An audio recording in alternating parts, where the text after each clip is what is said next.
Historical movies on Netflix is becoming an increasingly popular and in-demand genre of movies on the platform, and this has resulted in a large number of excellent historical films being added to the streaming service, especially in the last few months. And this list will delve through the massive library of films on Netflix and give my opinion on the top 10 historical movies which you can watch right now. At number 10, it is The Centurion, a historical action film based around a fictitious story about the Ninth Legion's disappearance in Britain. This film stars Michael Fassbender as one of the last survivors of a group of Roman soldiers who are captured by a large force of wild Britons,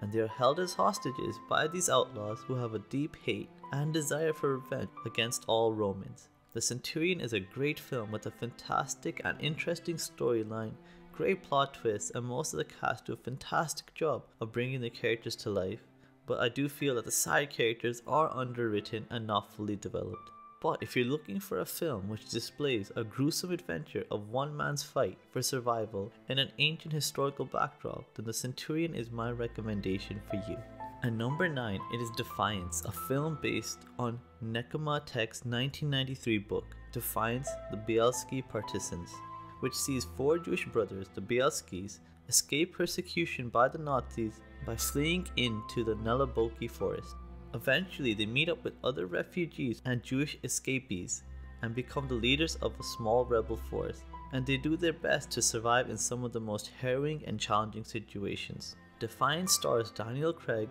Liev Schreiber, and Jamie Bell in lead roles for this movie, with each of them doing a great job in their role, and the plot also does a fantastic job of showing how difficult it is to maintain control of a group of people facing extreme situations, and it results in the realism being retained for the duration of the film.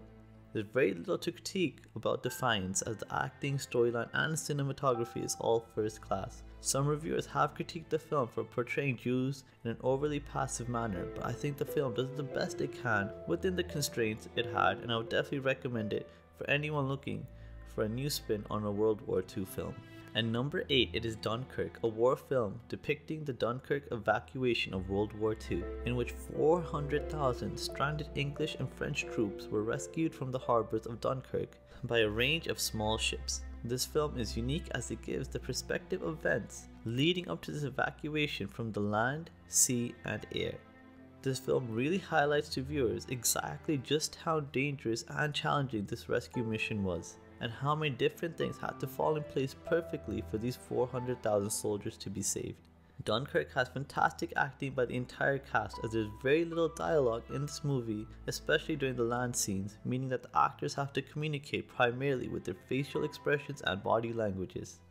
But the plot here is pretty lacking, as there is no explanation of events leading up to the events forcing these troops to be stuck in Dunkirk, and the story constantly jumps from air to sea to land, and the plot eventually gets quite muddled and it is not always easy to follow. But I do feel that Dunkirk is a must-watch film for any fan who wants a better understanding of the Dunkirk evacuation, even if Christopher Nolan does his best to confuse you throughout the entire film. At number 7, we have the Netflix original film The King, which focuses on the life of King Henry V, who was the King of England during the early 1400s, and he was widely renowned throughout history for his small contingency of English archers and knights, and their victory over a much larger and better equipped French army at Agincourt. This film follows the life of Henry Monmouth from shortly before he becomes king to a few weeks after his victory in France. And it does a great job of bringing this king's unique story to life. Like most productions by Netflix, this is a high-budget, high-quality film with fantastic acting, most notable being the quirky performance by Robert Pattinson. My primary gripe with this film, though, is the level of historical inaccuracies throughout the entire movie, which is used to make Henry look like a reluctant, peace-loving king who hated the idea of war, when the reality is so different, and Henry was a king who loved war from his first day on the throne, and he just couldn't wait to finally get some glory and conquer lands in France. But if you can ignore some of the historical shortcomings of the film, then you'll find a movie here that has great acting, an interesting storyline, and some fantastic large-scale battles as well.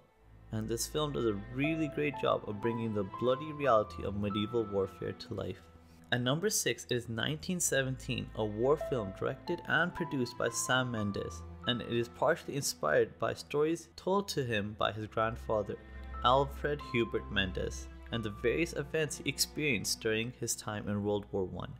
1917 depicts two British soldiers, Will Schofield and Tom Blake, and their crucial mission to deliver an important message to the 2nd Battalion to call off a doomed offensive attack that will take place the following morning. But to be able to be successful in their mission, Will and Tom must cross no man's land, abandon Germany trenches and German occupied territory.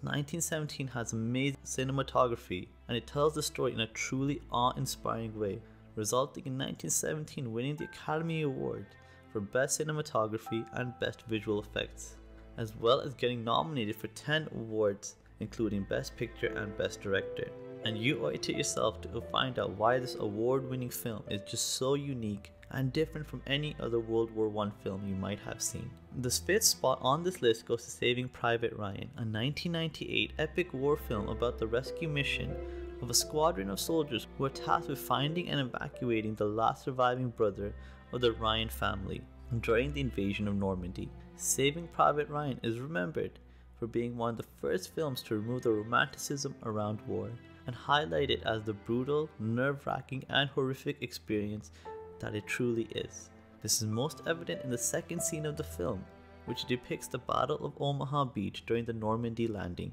A strong cast led by Tom Hanks do a spectacular job of keeping the audience gripped to their seats, and this movie remains interesting throughout its entire runtime, not only with great action scenes but also a strong storyline and the camaraderie of these hardened soldiers. Steven Spielberg delivers a masterpiece with Saving Private Ryan, as the cinematography, battle scenes and costume design are all of the highest caliber, with the film actually winning the award for Best Cinematography and Best Director in 1998. So if you're looking for a film that has the best director, best acting, and best plot for World War II, then Saving Private Ryan is my recommendation for you. At number 4, it is the Oscar-winning movie Last of the Mohicans, an epic historical film set in 1757 during the French and Indian War, which lasted from 1754 to 1763. The premise of this film is a search and rescue mission as two natives, Hawkeye and Uncas, set out to rescue the daughter of a British colonel who has been kidnapped by a traitorous scout.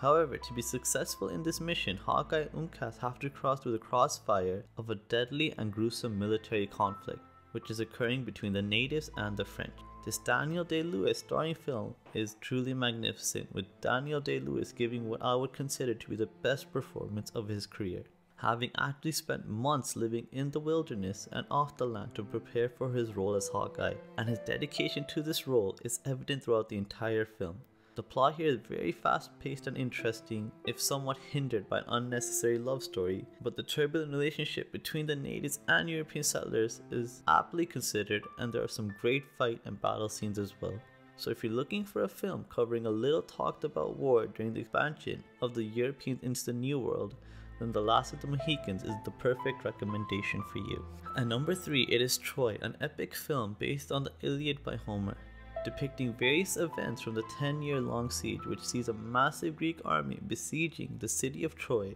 to return a runaway bride to her kingly husband. The Trojan War supposedly took place during 13th century BCE, and according to Homer, this war lasted over 80 years, depicting massive battles, genius military tactics, and a plethora of famous mythological and historical figures such as Achilles, Hector, and Agamemnon. Troy follows the general outline of the Iliad well enough, and the cast are stellar, but I do feel that Orlando Bloom and Dan Kruger had slightly lackluster performances and didn't really share any chemistry on screen. But Troy is a high-quality, high-budget Hollywood film with several A-list actors, so it is safe to say the storyline and plot twists and acting here is of the highest caliber. This is one of the best depictions we have ever seen of the Trojan War, and this is a must-see for any fan of epic war films and for someone that's looking for a historical film with a good mix of mythos as well. At number 2, it is Gladiator, a movie which single-handedly revitalized critic and audience's interest in sword and sandal films, and in historical movies in general. This film stars Russell Crowe as the primary character of the film, as the primary protagonist of the film, and which has fallen from one of Rome's most respected generals to a lowly gladiator slave, all due to the political mechanisms of Emperor Commodus, who is excellently portrayed by Joaquin Phoenix. Gladiator has amazing acting by all primary and secondary actors, a fascinating and engaging storyline, and some epic battle scenes and gladiatorial fights. There are a few issues with the film which cannot be overlooked, such as the movie is mostly historically inaccurate, even by Hollywood standards, and the film overemphasizes action and fight sequences at the sacrifice of realism. However, if you're looking for a film which will make you feel like you have been transported back to ancient Rome, and a movie which makes effective use of this historical backdrop, then Gladiator is my top recommendation for you. And number 1, it is the Netflix original film The Outlaw King, which portrays the struggle and sacrifices Robert the Bruce had to endure to win back the Scottish crown from England. This film focuses on the outlaw period of Robert the Bruce's life from 1304 to 1307, when he was rebelling against the English forces in Scotland, who far outnumbered his own small tribe of supporters. This forced Robert to launch a guerrilla war for most of this 3-year duration. I really enjoyed The Outlaw King as I was aware of the general outline of Robert the Bruce's trajectory to becoming King of Scotland, but didn't realize till after watching this movie just how much sacrifice and loss Robert had to endure before he was able to get even one large victory over the English. And it is due to this emotional bond that this film is able to develop between the characters and viewers that I rate this film so highly. I also appreciate how the producer was able to highlight to audiences just how difficult it is for a small-scale rebellion to grow into a revolution. The Outlaw King is historically accurate, perfectly acted, and has an engaging and heartbreaking storyline, making it a thrilling movie to watch for any fan of historical films, and it is my top recommendation of the best Netflix historical film that you can watch right now. And lastly, I just wanted to say thank you so much for watching this video. If you did enjoy it, please do subscribe to my channel and leave a like and comment down below on what other future videos and topics you would like me to cover. And if you do enjoy this type of content around historical movies and historical TV shows, please do subscribe to my channel and share my content with others. Thank you so much for watching.